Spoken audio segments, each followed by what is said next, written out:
Hello, it's 15 Minute Malifaux with me, Mythic Fox. I'll be taking on the mighty Henchman Lee and his Neverborn. Again, we're playing squatters' rights, but this time the scheme pool's quite interesting. We have Assassinate and Deliver a Message, both being quite master-focused, and Plant Explosives and Distract, both being quite crew-focused. We're playing on the trading stock board you can see in front of you. Quite an interesting board this. Not that many routes to the centre from either side, and some dangerous terrain on there, something to watch out for. Possibly, between this and the objectives, Neverborn have a slight advantage in this match, something I'm hoping to overturn in crew selection. It's going to be very interesting. I think crew selection is going to play a big part in this game. And these are the crews. Again, I'm not going to dwell on the crews. If you want to pause and have a good look through, by all means do so. I should say that everything recorded up to this point was recorded in advance of the game being played, and everything recorded after this point was recorded after the game. And with that, let's have a look. And into turn one then. I'm deployed at the bottom and Lee is at the top here. There's a little bit of scrolling on this first turn, but it does cut down, so please don't worry too much about the jumping. Railgun's going to go, hands burning to the crew, and just steps forward there. This first turn is so important in Squatters' Rights. It's one of the key elements. Graves throwing Tannen forward and positioning up himself. And just throws his no charging aura up there. Not a lot of charging likely, but it's always worth the safety of these things where you can. Malifaux Child's just going to move forward and throw some burning on the rail golem. Tannen moves forward now and puts his chatty up, securing those two markers, the centre and left of centre marker. Chatty's a phenomenally useful ability in this. Cassandra's just been airbursted forward by the captain, who's moved up himself. This is the Daydream on the right hand side, just pushing those two nightmares forward there. And check a few angles for Lilith, and then Cassandra's going to nimble walk and flip that marker and throw Southern Charm up.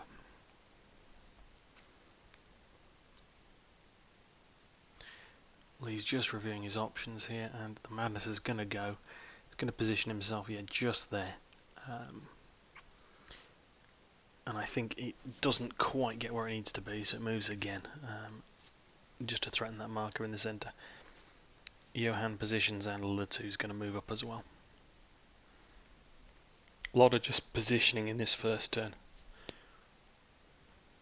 Raptor time now. Raptor looking for an angle. He's going for Tannen and Graves at the top left hand side of your screen. The idea here is to get that scheme marker down for Plant Explosives. Capelius move forward by a Daydream here. Daydream's so useful for positioning those nightmares. Karis just moving up on the right, just looking for the right angle to get where she wants to go.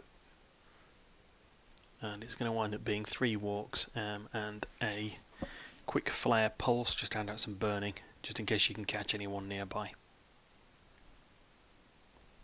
And there is a point of burning there for the Madness. Dreamer's going to go now.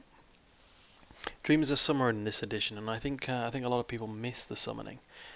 Try to play him like he played in first edition, very much beat face with him, but he is a strong summoner. And throwing out a Stitched and a Madness there. Now I'm out of activations at this point, so Lee's going to carry on. The Madness and the Stitch both healing as they go. The Stitched here is going to wipe this Malifaux Raptor off the board, which is fine. He's done his job. He's dropped his dynamite. Capilius is going to move up on your right here, and we're into the final moves of the turn. The Cassandra's just taking a free push there.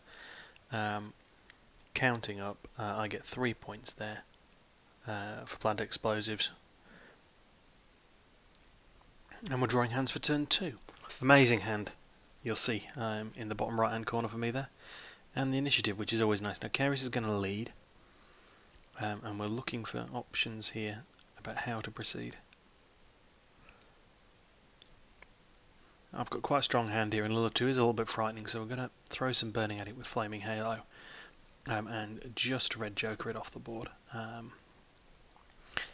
which is always nice, and a free AP now to move on up and position for the squat marker. There you go, so I'm now covering the 2 markers on the right hand side.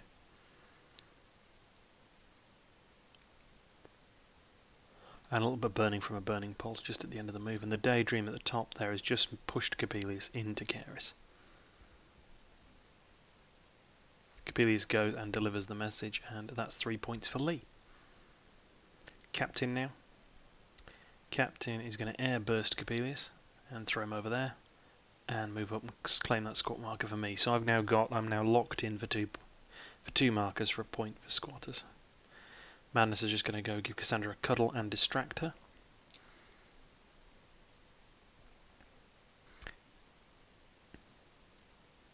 It's now Rail Golem o'clock in the centre. Rail Golem just pushing forward. Walks, locomotes, and distracts Graves. Possibly could have beaten up the Stitch together on the right hand side of him there, and that probably would have been a little better play than that, but it's not the end of the world. Lee's just looking at a few positions, and I think we're seeing the Stitch there just having a go at the Rail Golem and just missing out and gaining reactivate in the process. Such a powerful combo from there with the regen and the reactivate when you hit your hard to wound. Cassandra's just moved on the right hand side and tagged Capelius and the Madness for distract. So I've got three models. We've both got models lit for distract now, so we both look to be scoring for that one so far this turn. And Burning drops off Cassandra on the right, just leaving that there. Graves is going to shove the Rail Golem, show him the door there, and hit him with a fence post. Get some moderate out of that, which is quite nice. Johann's going to move up, just making sure he's covering the centre squat marker. Stitch is going to go and he's going to ping Johann quite aggressively here. And the child is just going to regenerate Johann. Nice little healing spell on the child there, which randomly flipped for, which is good. You'll see the Madness on the left and Tannen have just flipped the markers there. Nice sidestep from the Madness. Important to get two markers lit in this game. And the Dreamer's going to go. He's summoned Lurtu, he's summoned Stitched, and he summoned a second Stitched. That's a massive, massive summon from Dreamer there. 3 Nightmares pumped out in one turn. Turns into Chompet and just returns. I'm out at this point, so Lee's just continuing forward. You'll see the Stitched here. Activating, regenerating, and throwing pain at Johann.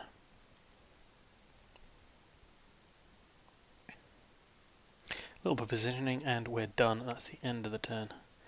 So both scoring there for distract, and both scoring for squatters' rights. So neck and neck at this point. Hands being drawn. Another really strong hand here. I really can't complain about my hands in these first 2-3 turns.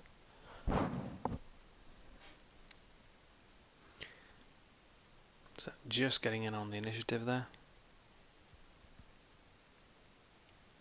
And Tannen's going to move up. Just setting his Chatty Aura up, and of course has the, if you want to cheat, you have to discard a card aura, which is another phenomenally useful model.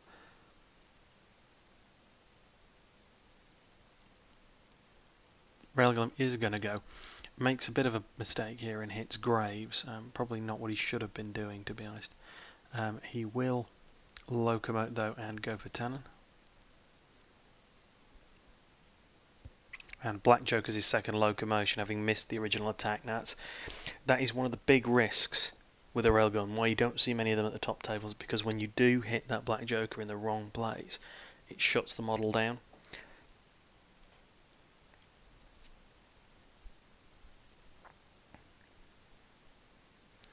Just looking at a few options here.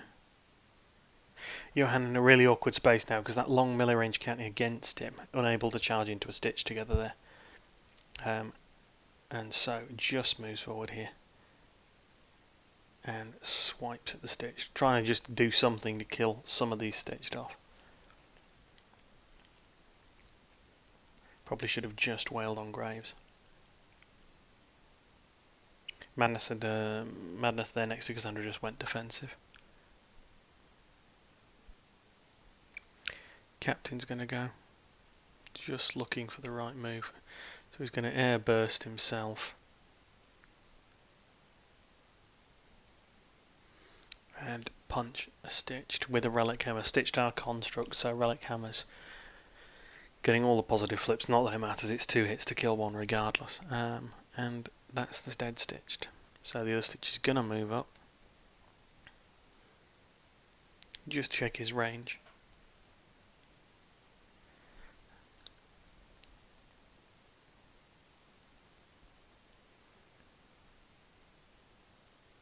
And just some healing thrown out by the Malifaux child onto Johan there. Daydream's going to go and just push Coppelius around a little bit.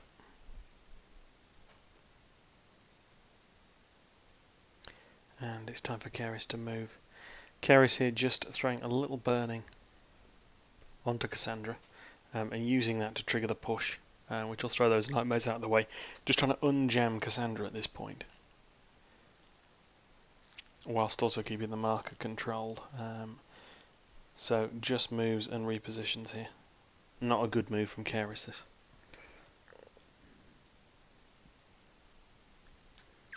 So Coppelius is going to move back in and take a stab at Cassandra. Now you notice here, if you watch the damage flips, these are negative damage flips, and there's a double and a triple negative, both hitting moderate there. Really bad news for Cassandra, and a free hit in that mix as well.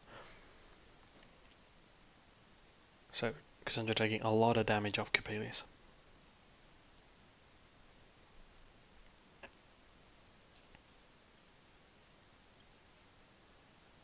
And Cassandra just having a go back at Coppelius, but not a lot doing.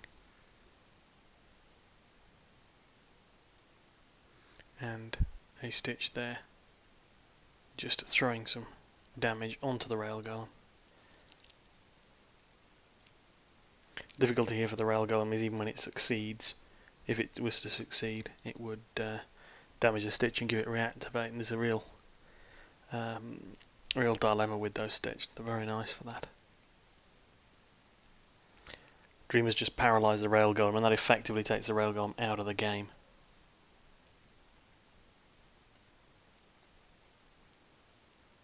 And yeah, Dreamer just having a ping at the child and looking to put a Daydream down. That's the end of turn 3. Now the game is effectively beyond me, with the rail golem failing to make any impact on the left hand side and be fairly jammed up on the right hand side. A win is now out of the question. What we're essentially playing for here is a draw. We're both going to lock up our schemes. It's going to be 6 all on that. So the only differentiation here is going to be whether my crew survives long enough to hold out for 10 points all on squatters' rights. And the captain gets to go here. Mistake here with the captain. Moves in and then immediately uses his one action.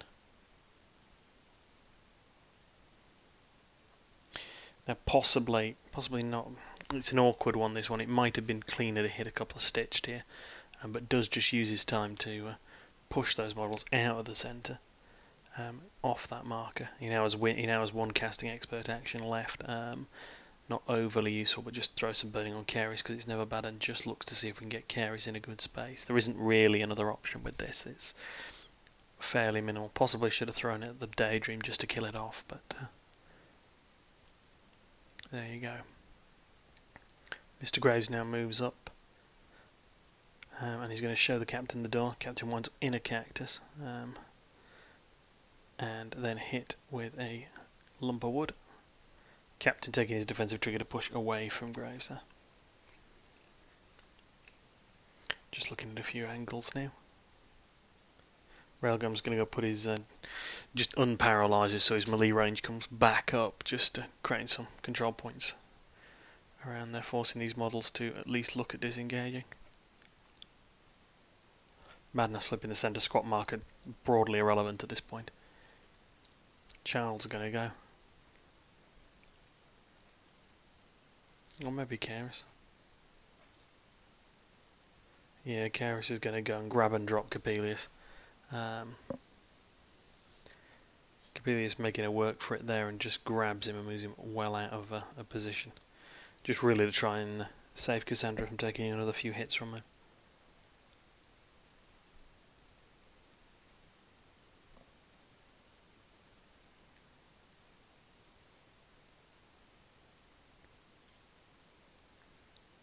Madness on the bottom right hand side now.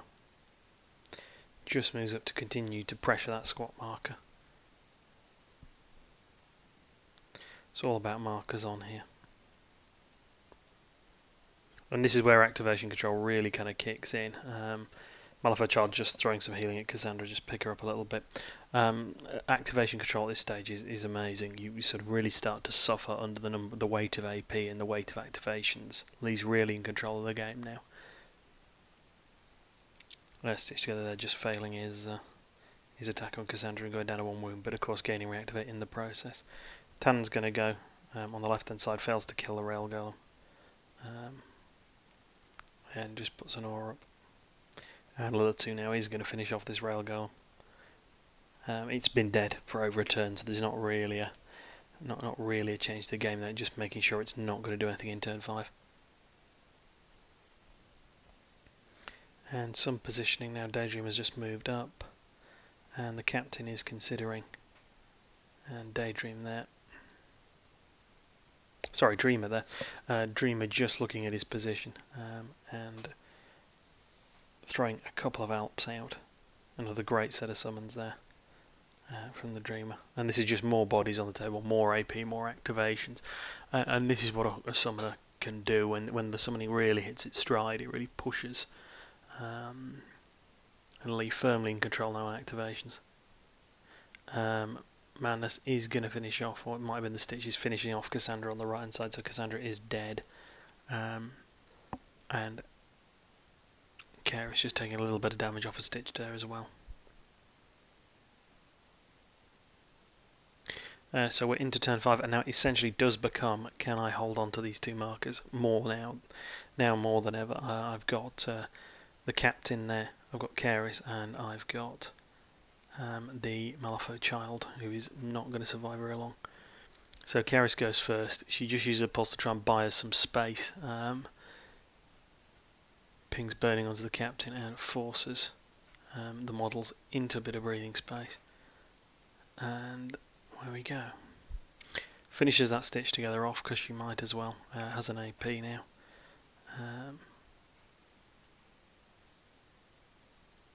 And she's done.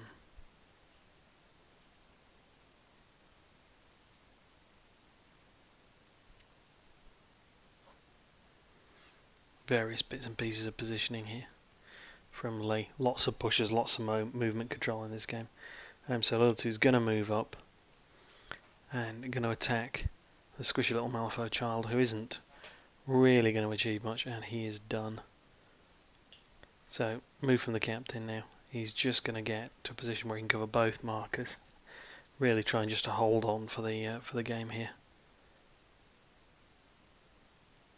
And he's just going to clobber that Madness. Again, just positioning things, trying to clear that marker, trying to just hold on for the end of the turn here. And the wind wall comes down again just to try and deny a bit more movement, just get anything to really try and fend off these nightmares for another couple of moves. And a Madness moves in. Not a big deal here. High risk play, but did try to go for the horror pulse, which had it landed would have been fatal. But as it is, the Dreamer is going to paralyse the captain here. Paralyse him. He immediately drops his melee range. In the Dreamer goes and flips a squat marker, and that's all she wrote. That'll be 10-9, as I won't score in the final turn for squatters' rights. So that's 10-9 to Lee, and a very well played game. Okay, just quickly I wanted to show you a position. This is the end phase of turn 1, and this is a really critical mistake I made in this game. And while it'd be really tempting to sort of say, oh look, a couple of things went wrong, the Railgun and Black Joker locomotion, that didn't help out, and Cassandra took more damage from Coppelius than possibly she should have done, that didn't help out, but actually none of that matters as to why I lost this game. And it's very rare in Malifaux you do lose a game because of cards, although it's quite easy to see where those unlucky things happen.